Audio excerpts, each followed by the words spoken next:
छौरी चिके दे न अपन सामान गे हमरा खाए दे न मालदह आम गे हमरा खाए दे न मालदह आम गे।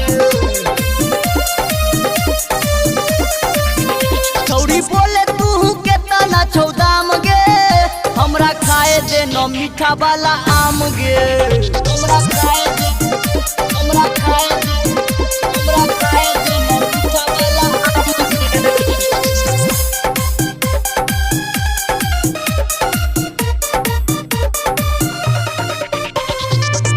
हमरा खाए दे न आम गे।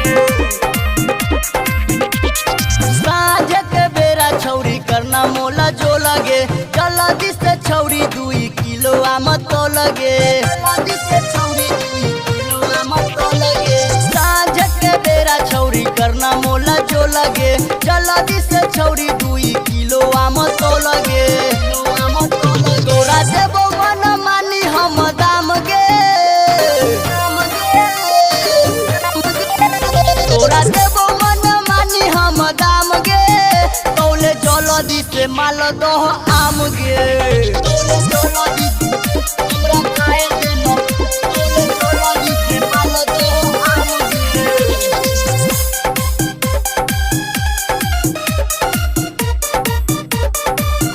हमरा खाए दे न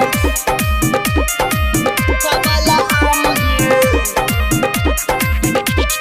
राइटर दीपकवा के देलही तू आम गे गौतम सुधीरवा के लई छही नाम गे गौतम सुधीरवा के लई छही नाम गे। राइटर दीपकवा के देलही तू आम गे गौतम सुधीरवा के लई छही नाम गे लई छही नाम। राजू निराला से लेलही ज्यादा दाम गे राजू निराला से ज्यादा लेलही दाम गे हमरा खाए दे न मालदह आम गे हमरा खाए दे न मीठा वाला आम गे।